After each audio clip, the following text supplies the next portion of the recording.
Okay, so for recording number 3 and for our third section of the class here, I wanted to talk about the video that you watched for 3 minutes and 50 seconds and what they kind of talked about as far as automatic versus control processes. Can anybody share any details that you got out of that video? Brittany, did you pick anything up out of that? Automatic processes require zero effort into them.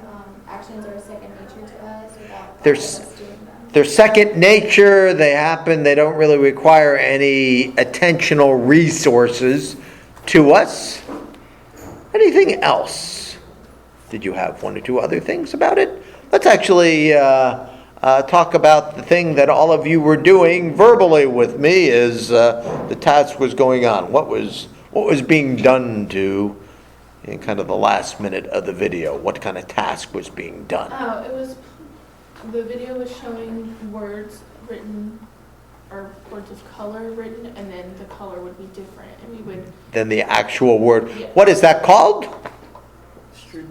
Yeah, are people familiar with the Stroop effect? I'm assuming people know about the Stroop effect. In the Stroop experiment, you get words that are written in one color ink, and then sometimes the word says something else. Now, could we do a chronometric analysis in that situation?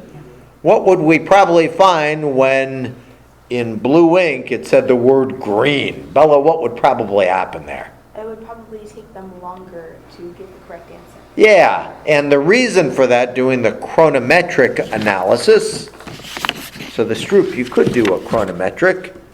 What would be the reason that would take you longer that matches to attention?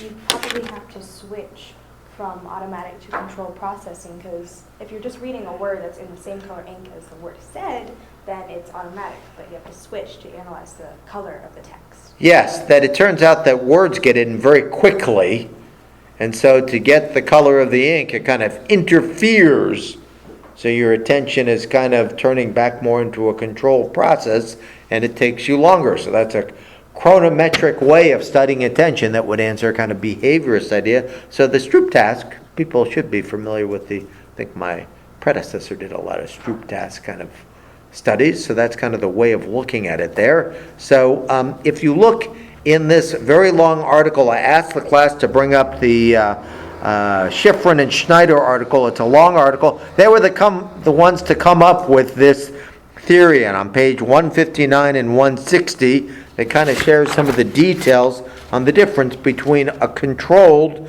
and an automatic task. So a controlled task, let's see if we can summarize things here. If you're doing a task, skiing for the first time, snowboarding, driving for the first time, tell me about it. What does it need to be? How is it different than when it's automatic? Kate, how is it different? For control, you have to think about it and give it your attention. All of your attentional resources have to go into the very task you're doing. What else? So all your attention has to go into that one task, each step of that one task, so it requires a lot. Kate, Madison, would you add anything to that?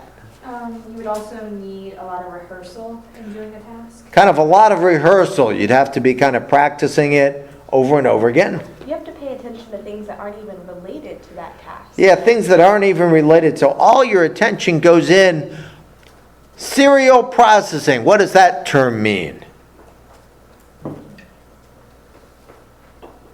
There are like steps in the series that you have to take to complete the task. You have to think about each step one at a time. Each step one at a time. Any other differences? Well, let's see what it actually says here on 159. Let's see if they say too much interesting here. Here, you basically you have a limited amount of information.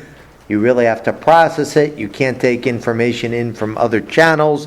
Automatic, you can do other tasks potentially. You don't have to really pay that much attention to things. So automatic versus control processing is another way to conceptualize this idea of attention. So we got the filter models and those ideas. Automatic versus controlled is kind of the second main way that we can focus, and we even talked about the Stroop test as a way of doing a chronometric base on that. Let's change topics now and talk a little bit about a new theory. It's Roman numeral number 5 here. Let's talk about driving. Is driving mostly automatic for most people? And now in this day and age, what do people do a lot of times when they're driving? Do they use their phones? How many people use their phones while driving? You think I use my phone while driving? Yes, now that I'm driving all over creation on I-81, yes, I have to comment there. I use hands-free though. Hands-free. So there are different ways to get things done. Like the phone actually. So hands-free, I know when I'm driving, I put the phone on my lap, I turn it on speakerphone, so it's kind of a hands-free. Why hands-free? Because, I mean, well, you may be able to drive and be on the phone at the same time. The primary focus should be the road. So the primary focus should be on the road. You're doing kind of a dual task, right? So multiple resource theory kind of gets into this idea of dual tasking. Can you do dual tasks? Now, if driving is automatic, can you potentially use a hands-free device or have a speakerphone on? Potentially the answer is yes. What task would be more risky when that process is going on? That a lot of people choose to engage in. Texting. Texting wouldn't be a good choice. Or like actively doing something like doing your makeup while you're driving. Doing your makeup while you're driving, I know I do that all the time. Yeah, women, it's a gender kind of specific thing. So people do that. What else would be, and I actually fall into this category sometimes, can you actually record messages while you're driving on your cell phone and text people those messages? Yeah, so texting wouldn't be a good idea. What about recording a message as you're driving? Probably not a good idea either. The question is why? Why? I feel like if you're like recording a message, you're going to be focused on whether or not it actually got what you're saying. And then that's going to put your attention more on the phone. So your attention is going to be more on the secondary task. And what happens if something occurs on the road? Your reaction time can be slower. Your reaction time might be slower. Or let's just say, for the sake of example, You won't see it. you won't see it. So let's say, for the sake of example, you were in Roanoke, Virginia 2 weeks ago, and you were driving your family to your daughter's boyfriend's house. And as you were driving there, you were stopped at a left-hand turn signal, waiting for that turn signal to go, and you noticed that your wife's phone wasn't plugged in and charging. So let's say, just for the sake of example, you were trying to get that thing plugged in, and all of a sudden you thought, hey, the lights turned green on the left turn signal. What would you do? You go. You'd go. What if it turned out the light hadn't turned green yet? What would you do? You would get in the first accident of your life.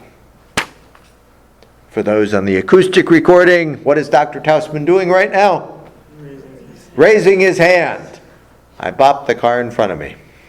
First accident I've ever really had. I've gotten speeding tickets before, but why did that accident occur? Because you shifted your attention. Because my attention was all focused on what? The phone. Plugging in the phone, and I wasn't paying attention to the primary task, which was what? Driving and watching the signal turn, so I had a minor little fender bender. It was very minor. There was really a tiny bit of damage. Of course, did that freak me out? Yeah, just a bit. Have I been doing a lot of driving? Yes, I've been doing a lot of driving, so trying to be careful about that. But this idea of multiple resource theory kind of comes in with phones and texting and so forth. What about the idea, sometimes, do we have any people who used to play or play a musical instrument? What kind of instrument? The clarinet. Now, sometimes when you're playing the clarinet, and have you been in a band before? What do you mean, like? Played in a band, like high school band or marching school band. Sometimes, now I'm a drummer and used to be a tuba player. Does it actually help to do another task sometimes if you're trying to play music and keep in time with the song? You tap your foot. That helps, right? I could sing a song right here, but I don't want to do that. But are you doing a dual task there? And does that dual task interfere? Well, Not really. It really doesn't. Does it help you? Yeah, so how can that be? You're doing two tasks at once. How can tapping, trying to think of a song to sing. What would be a simple song? Mary had a little lamb, little lamb, little lamb. Mary had a little lamb. What sheep as white as snow.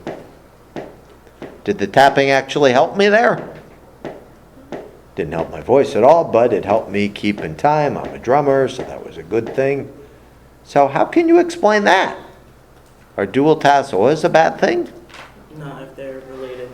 Not if they're related and helpful in using different resources. Singing is a motor task. Is tapping a motor task?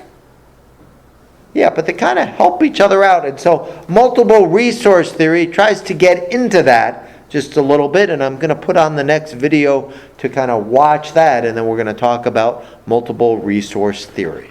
Does that make sense for folks?